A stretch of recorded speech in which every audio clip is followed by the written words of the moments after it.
This room never sleeps. Behind the glowing screens sits one of the most important and least visible jobs on the entire railway. This is a day in the life of a train dispatcher. Welcome to the nerve center. From consoles like these, a single dispatcher can govern hundreds of trains across thousands of miles of track, passenger expresses, mile-long freight, and the maintenance crews working in between.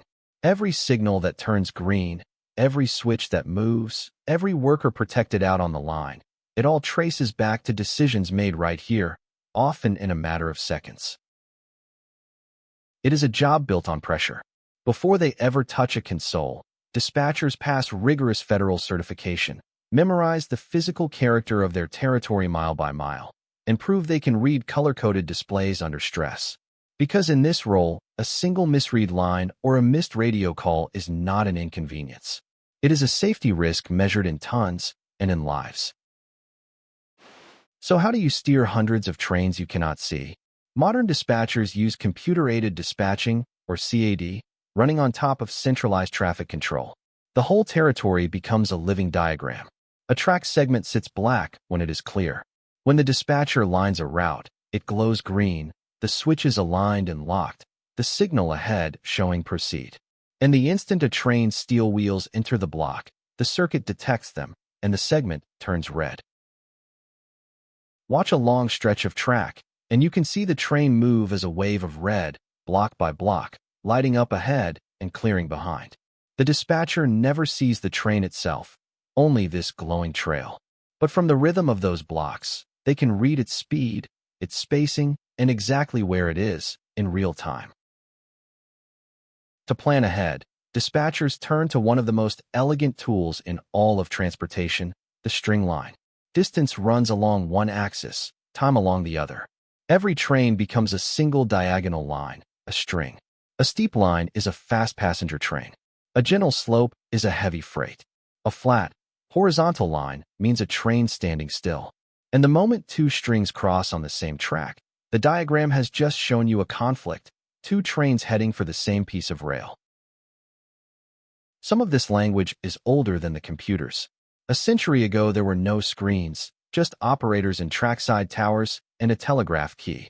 As a train cleared a station, the operator tapped out the letters OS on sheet, telling the dispatcher to record the passing time on a great paper train sheet. Today, there are no telegraphs, but that same term survives. The OS is now the short track circuit right over a switch. Now let's actually work a shift. 7 a.m., the handover. The most dangerous few minutes of the day, because everything one dispatcher knows has to pass cleanly to the next. Active track bulletins. Outstanding work permits. A door fault still open on train OL004. Nothing can be assumed. Everything gets confirmed, line by line, before the outgoing dispatcher stands up. 9 a.m. A maintenance crew calls in. They need to work directly on the main track. This is where dispatching becomes life or death. The dispatcher places an electronic blocking device on the switches around the work zone, a digital lock that makes it physically impossible for the system, or even the dispatcher themselves, to route a train into those workers. The track is theirs until they hand it back. Noon. An alarm. A mainline switch has failed to lock flush against the rail, what railroaders call out of correspondence. Often the cause is tiny, a wedged ballast stone, a buildup of ice, or rail that has expanded in the heat and thrown the geometry off by millimeters. But a switch that is not locked is a switch that could derail a train. So the safety logic does the only safe thing. It refuses to clear the signal and holds it at red. And this is the quiet truth of the whole system. It is built to fail safe.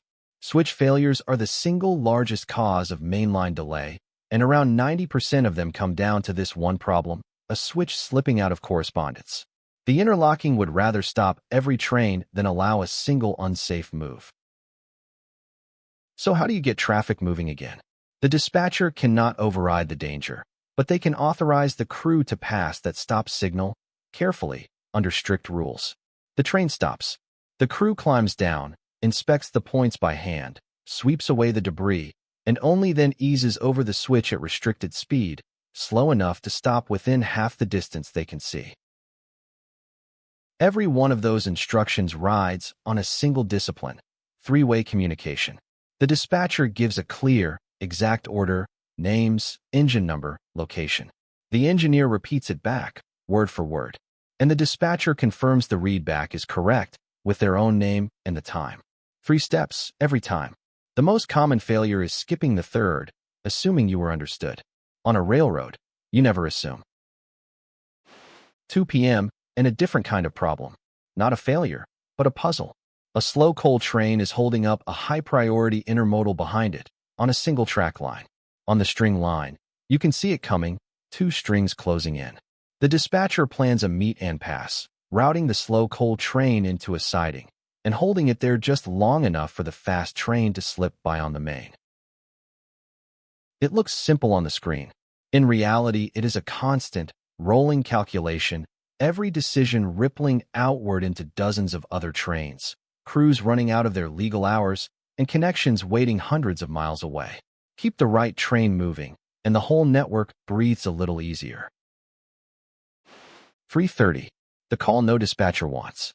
Local police report a truck stalled across a grade crossing at milepost 51.2, directly in the path of an approaching train. There is no time to think it through. Years of training collapse into a few practice seconds. The dispatcher broadcasts an emergency radio order. Every train in the area, stop now. And at the same moment, they enter a zero-speed restriction into the system. Through positive train control, that command travels straight to the locomotive. If the crew is already braking, good.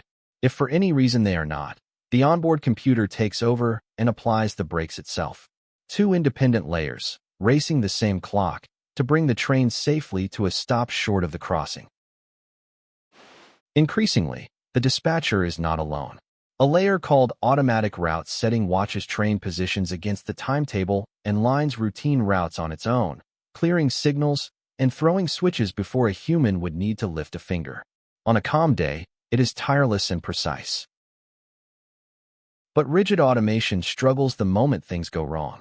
So the newest systems treat the whole railroad as a live optimization problem, testing thousands of routing combinations every few seconds to find the one that loses the least total time. When a conflict looms, the screen simply suggests, route the coal train into the siding, let the intermodal pass. The dispatcher stays the final judge, accept or decline. The human moves from steering every train to commanding the strategy. Step back, and the scale of it comes into focus. One territory, thousands of route miles. One rule, restricted speed, capped at 20 miles per hour, stopping within half your range of vision. One fail-safe philosophy behind 90% of those switch delays. And one constant, someone is always watching, every hour of every day. Whether they are protecting a track crew, talking a train past a failed signal, or stopping everything for a stranded truck, dispatchers are the conductors no passenger ever sees. So the next time a train slides quietly through the night, exactly where it should be, exactly when it should be, remember the room that never sleeps, and the people keeping the whole thing on the rails.